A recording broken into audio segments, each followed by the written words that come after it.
Hi friends, welcome to వాణి రుచులు. బొంబాయి రవ్వతోటి ఇన్స్టంట్గా బ్రేక్ఫాస్ట్ని తయారు చేసుకోవడం.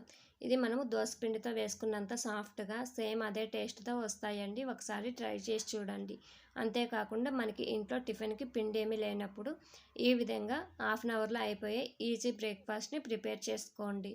ఇది మనకి ఈవినింగ్ టైం పిల్లలకి స్నాక్స్గా అయినా కూడా ప్రిపేర్ చేసుకోవచ్చు. ఇక్కడ మనం పల్లీలు పుట్నాల చట్నీతో సర్వ్ చేసుకుంటే మనకి గుంత పొంగనాలకి ఎక్స్ట్రా టేస్ట్ అనేది యాడ్ అవుతుంది. ఇక్కడ 250 గ్రామ్స్ బొంబాయి రవ్వని తీసుకొని మిక్సీ జార్లోకి యాడ్ చేసుకోండి. అలాగే 1/3 కప్పు పొడి బియ్యం పిండిని, 1 కప్పు పెరుగును కూడా యాడ్ చేసుకోవాలి. ఇలా యాడ్ చేసుకున్న దాంట్లోకి 3/4 కప్పు వాటర్ని యాడ్ చేసుకోండి.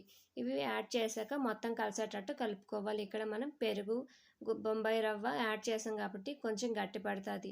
ఇలా మొత్తం గరిటెతోటి కలుపుకోవాలి. ఇలా కలుపుకున్న దాంట్లోకి మరి కొద్దిగా వాటర్ని వేసుకొని మరీ మెత్తగా కాకుండా ఒకసారి పల్స్ ఇస్తూ కొంచెం రవ్వ ఉండేటట్టుగా గ్రైండ్ చేసుకోండి. ఇలా గ్రైండ్ చేసుకున్న దాన్ని ఒక బౌల్లోకి ట్రాన్స్ఫర్ చేసుకోవాలి. ఇందులోకి 1 టీ స్పూన్ సాల్ట్, అలాగే 1/2 టీ స్పూన్ వంట సోడాని యాడ్ చేసుకొని మొత్తం కలిసేటట్టు కలుపుకోవాలి. ఇలా కలుపుకున్న దాన్ని మనం మూత పెట్టుకొని ఒక హాఫ్ అన్ అవర్ పక్కన పెట్టుకోండి. ఇప్పుడు పోపు కోసం 2 టేబుల్ స్పూన్ల ఆయిల్ని యాడ్ చేసుకొని అందులోకి 1 టీ స్పూన్ ఆవాలు, అలాగే 1/2 టీ స్పూన్ జీలకర్ర, 1 టీ స్పూన్ శనగపప్పుని యాడ్ చేసుకొని ఒకసారి ఫ్రై చేయండి.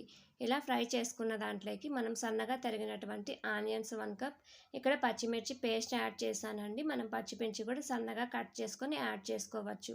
ఇలా యాడ్ చేసుకొని ఒక 2 నిమిషాలు ఫ్రై చేయండి. ఇలా ఫ్రై చేసుకున్న దాంట్లోకి కొద్దిగా పసుపు, అలాగే మనం ముందుగా కట్ చేసి తురిమి పెట్టుకున్నటువంటి క్యారెట్ తురుమును కూడా 1 కప్పు యాడ్ చేసుకోండి. అలాగే సన్నగా కట్ చేసుకున్నటువంటి కొత్తిమీరని యాడ్ చేసి మీడియం ఫ్లేమ్ మీద ఒక 2 నిమిషాలు బాగా ఫ్రై చేసుకోండి.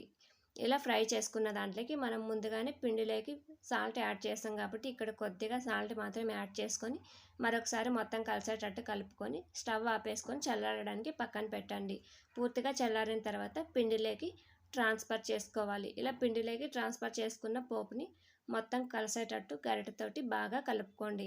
ఇక్కడ పిండి అనేది మనకు కొంచెం గట్టి పడుతుంది కాబట్టి 1/4 కప్ అని వాటర్ యాడ్ చేసుకొని మరీ లూజ్గా కాకుండా మనకి పొంగనాలు వేసుకునేడానికి సరిపడగా ఇలా కొంచెం గట్టిగా ఉండేటట్టు మిక్స్ చేసుకోవాలి. ఇప్పుడు గుద్ద పొంగనాలు పెనం స్టవ్ మీద పెట్టుకొని ఆయిల్ని స్ప్రింకిల్ చేసుకోవాలి. ఆ పెనం వేడైన తర్వాత మనం గుంత పొంగనాల్లో మొత్తం ప్యాన్ అంతా స్ప్రెడ్ చేసుకోండి. ఇది మీడియం ఫ్లేమ్ మీదనే బ్రౌన్ కలర్ వచ్చేంత వరకు ఫ్రై చేసుకోవాలి. ఇలా గుంత పొంగనాల మీద మరొకసారి ఆయిల్ని స్ప్రింకిల్ చేసుకోండి. ఇలా స్ప్రింకిల్ చేసుకున్నాక మనం మూత పెట్టుకొని ఒక 2 నిమిషాలు మీడియం ఫ్లేమ్ మీద ఫ్రై చేయండి. 2 నిమిషాల తర్వాత స్పూన్ తోటి మరొక వైపుకి టర్న్ చేసుకోండి. 2 వైపులా కూడా వీటిని బ్రౌన్ కలర్ వచ్చేంత వరకు ఫ్రై చేసుకోవాలి. ఛానల్ ఇంతవరకు సబ్స్క్రైబ్ చేసుకోవడం వల్ల ఛానల్ సబ్స్క్రైబ్ చేసి బెల్ ఐకాన్ మీద క్లిక్ చేస్తే నోటిఫికేషన్స్ అనేది ముందుగా మీకు వస్తాయి.